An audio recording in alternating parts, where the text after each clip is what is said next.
campanha para a manutenção do nosso grupo.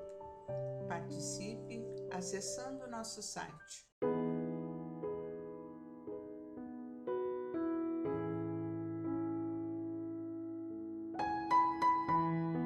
Olá, amigos!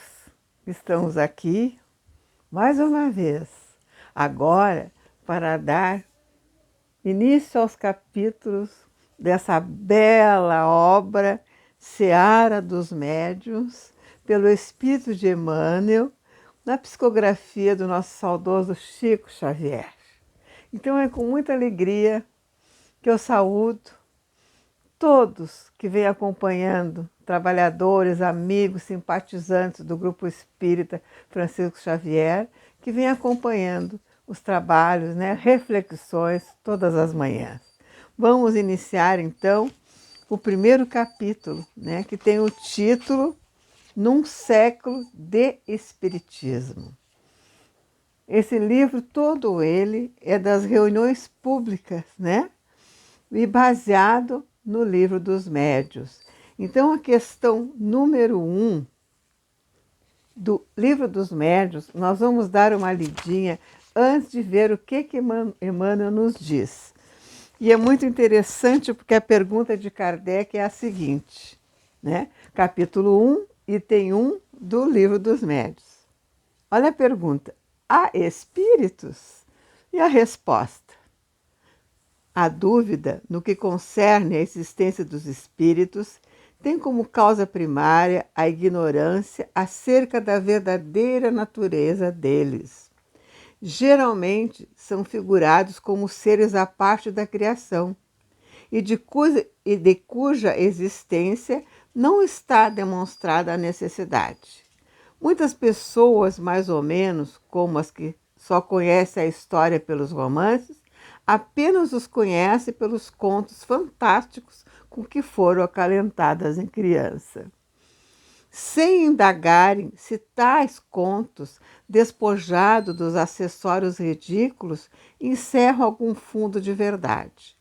Essas pessoas unicamente se impressionam com o lado absurdo que eles revelam, sem se dar ao trabalho de tirar a casca amarga para achar a amêndoa. Rejeitam o todo, como fazem relativamente à religião, os que, chocados por certos abusos, tudo englobam numa só condenação. Sem investigação, É isso que ele está dizendo. Seja qual foi a ideia dos espíritos, da ideia que dos espíritos se faça, a crença neles necessariamente se funda na existência de um princípio inteligente fora da matéria. Essa crença é incompatível com a negação absoluta deste princípio. Tomamos, consequentemente, por ponto de partida a existência, a sobrevivência e a individualidade da alma. Existência, sobrevivência e individualidade que tem no espiritualismo a sua demonstração teórica e dogmática, e no espiritismo a demonstração positiva. Abstraiamos por um momento das manifestações propriamente ditas e, raciocinando por indução, vejamos a que consequências chegaremos. É muito interessante esse capítulo, que ele vai falando, são 6 itens, Não é 4, são 6 itens que eles vêm desvendando. E quem são os espíritos, Está lá no Livro dos Espíritos, seres inteligentes da criação. Então vamos ver o que Emmanuel nos diz nesse capítulo 1. Num século de Espiritismo é o título. Vamos lá. Num século inteiro de atividades, temos visto a ciência procurando apaixonadamente as realidades do espírito. Provas indiscutíveis não lhe foram regateadas, e tantas foram elas que Richer conseguiu articular com êxito as bases clássicas da metapsíquica, usando recursos tão demonstrativos e convincentes quanto aquelas empregadas na exposição de qualquer problema de patologia ou botânica. Sábios distintos, entre os quais Wallace e Sommer, Crookes e Lombroso, Meyers e Lodge, mobilizando médiuns notáveis, efetuaram experiências de valor inconteste. E aqui eu vou me referir a Crookes, que foi fabuloso, William Crookes, né, com uma médium fabulosa de materialização. Ele fez uma pesquisa intensa, inclusive tem um livro escrito há muitos anos por ele, né, com fotos daquele trabalho no seu laboratório, quando ele fazia a materialização daquela entidade também, né? Vamos continuar. Entretanto, se nos 20 lustros passados a mediunidade serviu para atender aos mistérios brilhantes da observação científica, projetando inquirições do homem para a esfera espiritual, é justo satisfaça agora as necessidades morais da Terra, careando avisos da esfera espiritual para o homem. Se o primeiro século da doutrina espírita viu realizações admiráveis, desde os cálculos profundos da física nuclear aos rudimentos da astronáutica, surpreendeu igualmente calamidades terríveis, como sejam as guerras de conquista, rapinagem, nas quais os campos de prisioneiros foram teatro para os mais hediondos espetáculos de barbárie e degradação em nome do direito. A técnica na destruição de cidades em massas, as inquisições políticas, a feição das antigas inquisições religiosas, a mordação da liberdade de consciência, a proliferação das indústrias do aborto, a onda crescente de suicídios e o aborto com o amparo das autoridades. Isso que é, né, triste, né? Autoridades respeitáveis, né? Como tem agora ainda, como está acontecendo em vários países, né? A liberação, né? Então, do aborto é muito triste, né?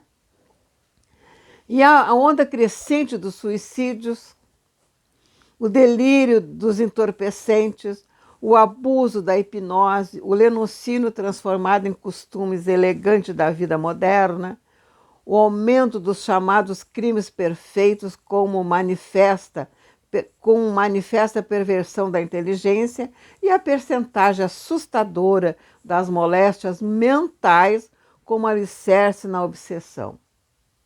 O alicerce na obsessão é brabo, né? Que a gente não se dá conta. Eu vou fazer um parêntese aqui, que esse parágrafo todo é muito interessante, porque lá na Gênesis, né? O quinto, vamos dizer assim, um dos quintos livros da codificação, no capítulo 18, no último capítulo, Kardec, né, intuído, inspirado pela espiritualidade dessa doutrina maravilhosa, vinha comentando sobre isso. Isso lá em 1860 e poucos, né? Que ele já vinha falando da era das doenças mentais, se referindo às medicações, se referindo ao grande suicídio, né? E nesse momento a gente registra isso, né? Quem não toma um calmantezinho atualmente, né? Um remédio para a ansiedade, muitos tomam, né? E então, bem claro como está falando aqui, né? Então, é um momento assim que já estava, né, na doutrina, esse livro Gênesis maravilhoso. Quem tiver em casa, dá uma lidinha no capítulo 18, né? Que ele vem falando sobre esse tema bem interessante. Vejam só, né? Mas vamos lá, vamos continuar. Desse modo, não nos basta apenas um espiritismo científico, que despenda a indefinida cota de tempo averiguando a sobrevivência do ser além do sepulcro.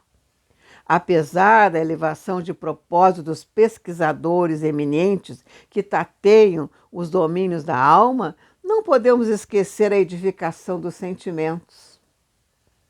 É assim que, repetindo as lições do Cristo para o mundo atormentado, não nos achamos simplesmente diante de um espiritismo social, mas em pleno movimento de recuperação da dignidade humana.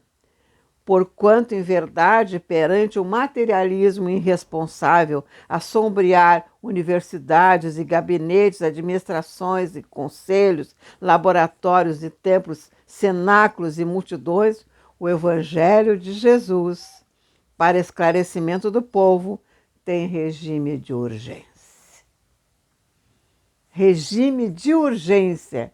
Olha esse fecho do Emmanuel, desse querido espírito.